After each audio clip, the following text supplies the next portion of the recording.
Olá, pessoal, tudo bem?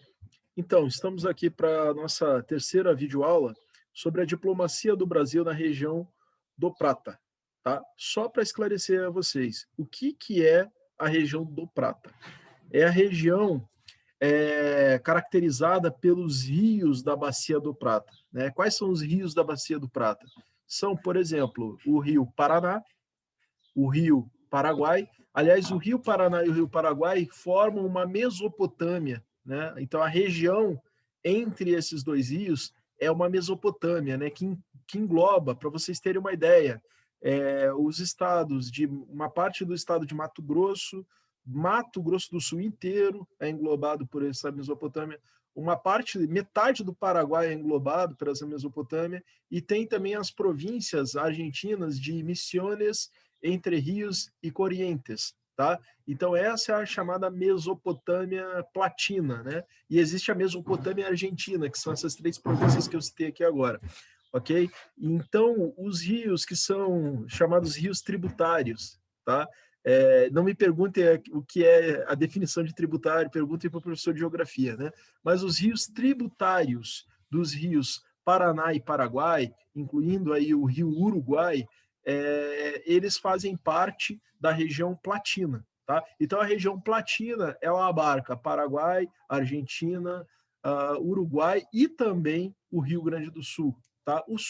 A região sul do Brasil está englobada, né? A gente pode dizer, englobada nesse contexto platino, ok? Então, quando eu digo a diplomacia do Brasil na região do Prata, eu estou falando das relações internacionais do Brasil basicamente com esses três países, o Paraguai, o Uruguai e a Argentina, certo? Bom, eu esqueci de botar aí a transição de slides, mas então vamos lá.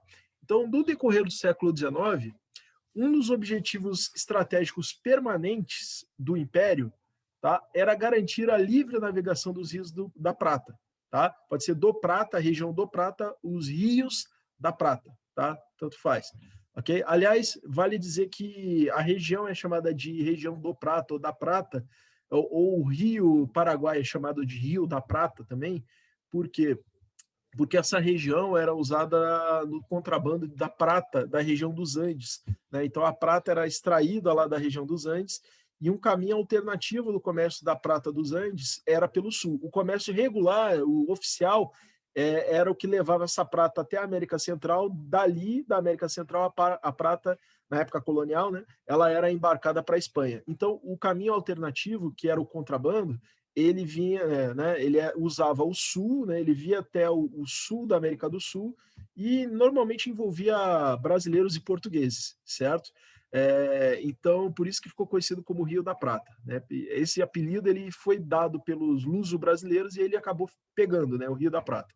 Enfim, então, um dos objetivos estratégicos permanentes do Império era o quê? Era garantir a livre navegação desses rios, do Rio Paraná, do Rio Paraguai, do Rio Uruguai. Por quê? Porque eles davam acesso ao interior do Brasil, né, ao interior mais profundo do Brasil. E, sobretudo, no caso do Rio Paraguai, dava acesso à mais isolada província do Brasil, que era a província de Mato Grosso.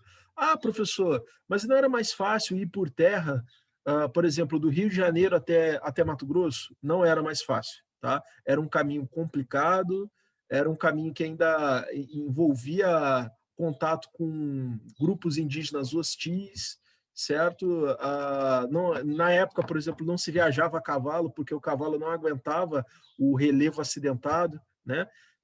Do interior do Brasil, enfim, então não era um caminho mais fácil. Qual era o caminho mais fácil, por exemplo, para se sair do Rio de Janeiro, que era a capital do Império, que era da onde saíam as ordens todas, né? Numa época, por exemplo, que ainda não havia ligação telegráfica e nem ferroviária entre as diferentes regiões do Brasil, o caminho mais fácil era você embarcar no navio do Rio de Janeiro, descer com esse navio, passando por São Paulo, Paraná, Santa Catarina, Rio Grande do Sul, aí você dava a volta no sul do Uruguai, e aí você entrava pelo estuário do Prata, aí você passava por dentro da Argentina, aí ia subindo a Mesopotâmia Argentina até chegava ao Paraguai, passava por Assunção, e de Assunção você ia até Corumbá, né, tinha um porto, era meu Deus do céu, passava pelo Forte Coimbra, passava por uma cidade chamada Porto Murtinho, um local lá chamado Porto Murtinho, chegava até Corumbá, de Corumbá você subia ainda o rio até a capital de Mato Grosso, que era Cuiabá, certo? Que ainda é Cuiabá, inclusive, ok? Então, quer dizer, isso aí levava 4 meses, gente. Tá? Essa via marítima fluvial, para chegar do Rio até Mato Grosso, ela levava 4 meses. 4 meses na ida e, se eu não me engano, 3 vezes na volta, porque pegava o rio descendo. Né? Porque na ida você subia o Rio Paraguai e na volta você descia o Rio Paraguai. Então, para descer é mais rápido do que para subir. Então, podia ser de 3 a 4 meses. 4 meses para ir, 3 vezes para voltar, certo? Então, isso era mais rápido, levava menos tempo do que ir direto por terra, para vocês terem uma ideia. Ok? Então, por isso mesmo, o Império se preocupava em manter abertas essas vias para o interior do Brasil, certo? Para facilitar, né, como está dizendo aí, o acesso à isolada província de Mato Grosso. E aí vocês conseguem entender por que Mato Grosso era isolado. Mato Grosso era mais isolado do que o Amazonas, para vocês terem uma ideia. Ok? Então, as autoridades imperiais procuravam evitar o surgimento de algum governo contrário aos interesses brasileiros na região. E também a instauração de um governo que englobasse todo o território do vice-reinado da Prata sob o governo de Buenos Aires. Então, o segundo objetivo estratégico permanente do Império é evitar um governo que fosse hostil ao Brasil, certo? Então, interferir nos vizinhos para evitar o surgimento de um governo que fosse contra o Brasil e, além disso, evitar que, no caso, o Porto de Buenos Aires exercesse uma hegemonia sobre toda a região do vice-reinado do Prata. Professor, não lembro, o que é o vice-reinado do Prata? Explico. O vice-reinado do Prata era uma organização política que era da época da colônia, certo? Que era o quê? Era a junção do que a gente chama hoje de Argentina, Paraguai, Uruguai e Bolívia. Esses 4 países formavam o vice-reinado do Rio do Prata, certo? E a capital do vice-reinado do Rio do Prata era Buenos Aires, certo? Só que aí veio a independência e cada uma dessas regiões foi numa direção. A Bolívia se juntou com o Peru, né, durante um tempo. O Paraguai foi o primeiro a se separar, a fazer sua independência em 1811.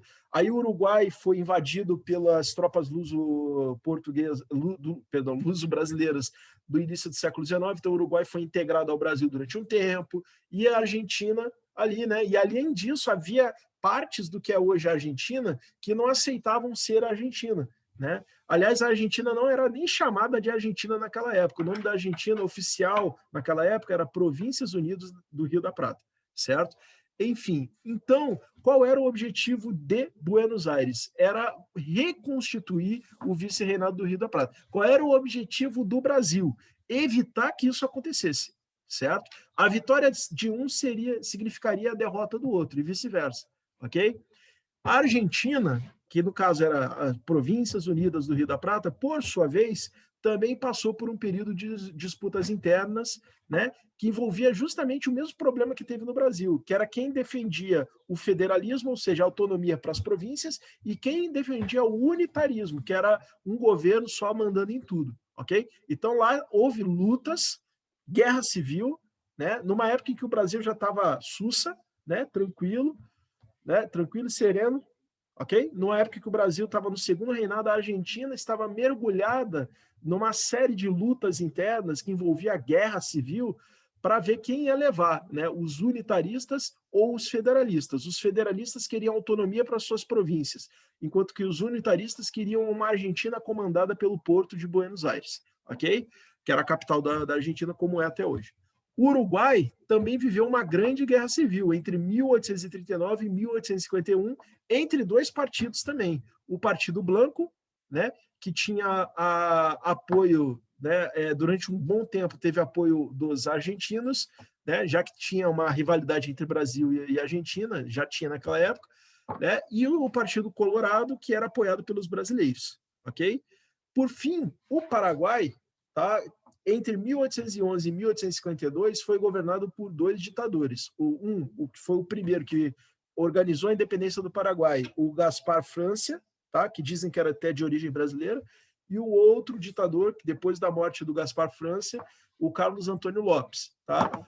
Os quais isolaram o Paraguai do resto do mundo, certo? O Paraguai ficou voltado para ele mesmo durante um bom tempo, ok? É interessante que o Paraguai, o povo paraguaio tem origem em antigas missões jesuíticas naquela região, né? Foram índios que foram aldeados e educados por padres jesuítas, certo?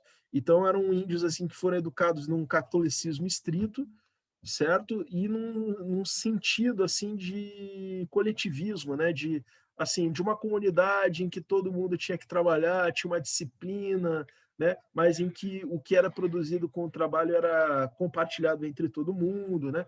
E os índios assim desde muito cedo doutrinados à obediência, a obediência dos padres, né? E aí de repente veio a independência e aparece um Gaspar Garcia França que se coloca como ditador, exigindo a obediência de todo o povo. E isso passou para aquele povo lá que já vivia isolado.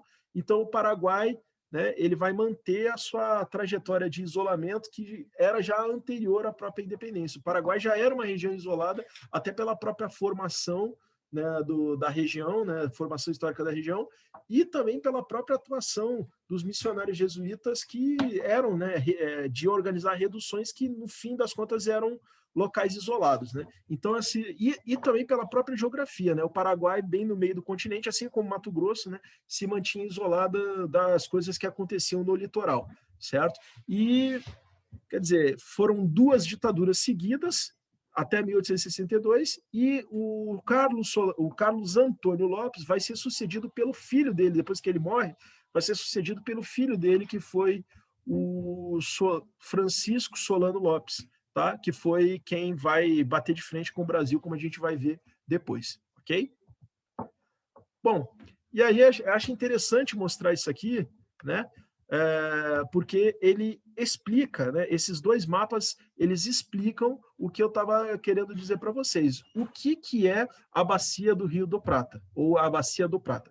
Essa Mesopotâmia aí, né? Que em algum momento esses 2 rios, o Paraguai e o Paraná, eles vão se encontrar, certo? Até que eles vão descer mais alguns quilômetros e vão desaguar, né, no Oceano Atlântico, né?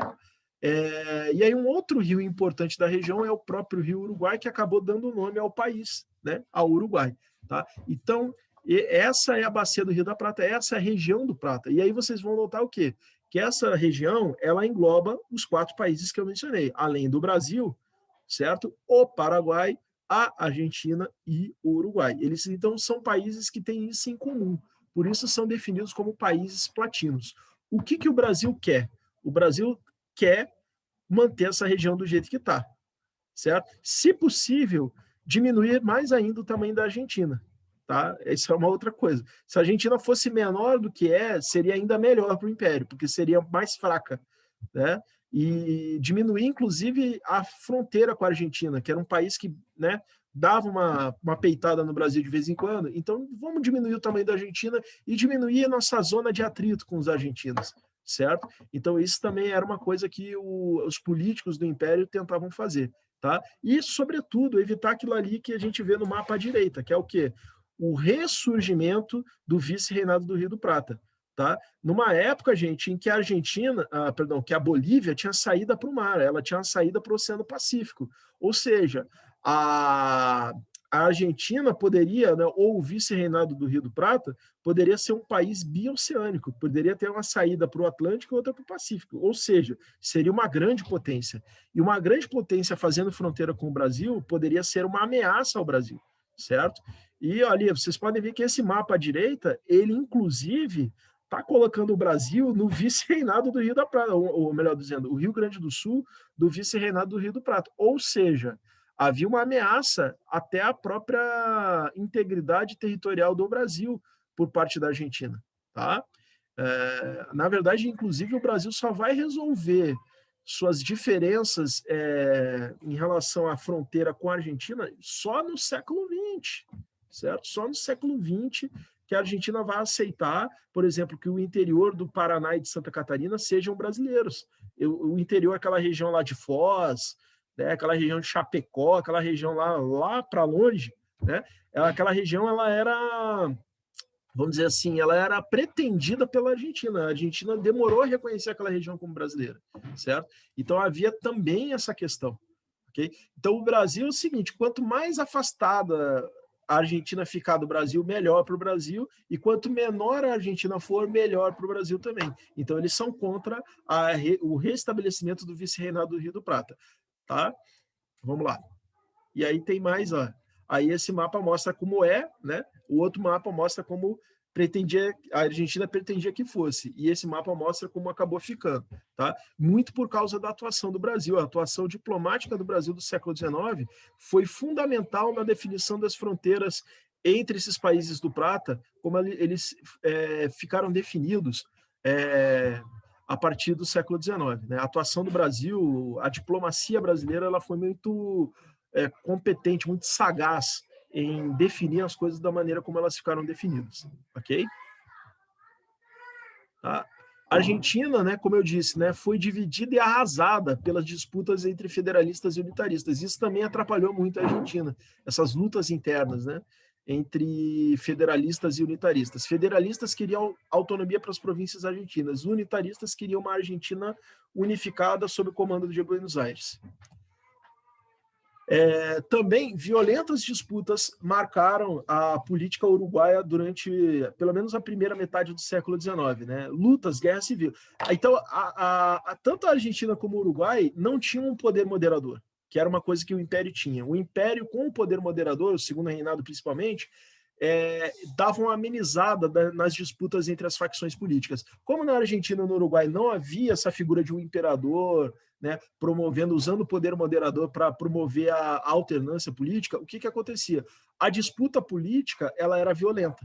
Tá? Quem vencesse a guerra levava o governo. E isso aconteceu na Argentina, né, na disputa entre federalistas e unitaristas, e isso aconteceu no Uruguai na disputa entre brancos e colorados. Tá? Sendo que os colorados eram comerciantes, basicamente comerciantes da cidade de Montevideo, capital do Uruguai, enquanto que os blancos eram pecuaristas, né? Pecuaristas, inclusive, que eram concorrentes dos pecuaristas gaúchos, né? Pecuaristas uruguaios que produziam um charque de melhor qualidade, mais barato do que os gaúchos produziam, né? E os gaúchos, vale lembrar, muitos gaúchos, estancieiros gaúchos, tinham estâncias no Rio Grande do Sul, mas também tinham estâncias no Uruguai. Então, frequentemente, os estancieiros gaúchos se envolviam nas lutas internas do Uruguai e eles tendiam a ser mais pró-colorados do que brancos, certo? Então, eles eram contra o Partido Branco uruguaio. É até interessante, porque até hoje isso aí ficou marcado na cultura gaúcha. O gaúcho tem o costume de usar o lenço vermelho, né, o chamado lenço encarnado, né, o lenço vermelho. Né, não são muito de usar o lenço branco. Né, isso ficou marcado até hoje na cultura do gaúcho. Vamos lá. Então, por sua vez, o Paraguai se mantinha isolado e era governado por ditadores sucessivos. É interessante essa questão que eu falei da obediência do povo paraguaio a um ditador. Lá no Paraguai, o ditador, no caso, o primeiro ditador do Paraguai era o Gaspar Francia, né? Ele gostava de ser chamado de El Supremo, né? E ele não gostava de ser incomodado, né? Gostava que as pessoas interrompessem. Ele era um cara assim. E quando ele foi ficando mais velho, ele foi ficando cada vez mais irritado com as coisas. E as pessoas tinham tanto medo dele que quando ele morreu, ele ficou uns 7 dias trancado no gabinete dele. Ele estava morto e as pessoas tinham medo de entrar para saber o que tinha acontecido. Então, quando tomaram coragem para entrar, entraram lá e viram o cadáver dele já apodrecendo. Okay? Então, vocês verem o nível da tirania exercida por esses governantes. E aí está o palácio, que até hoje é o palácio do governo paraguaio, às margens do rio Paraguai. Ali atrás vocês podem ver uma embarcação da Marinha Paraguaia atual. Né? Então, ali atrás fica o rio Paraguai. E atravessando esse rio fica a Argentina. É interessante. Né? Do outro lado desse rio, na outra margem do rio Paraguai, fica a Argentina. Ok? Tá aí, El Supremo. e o gordão do Carlos Antônio Lopes. Okay?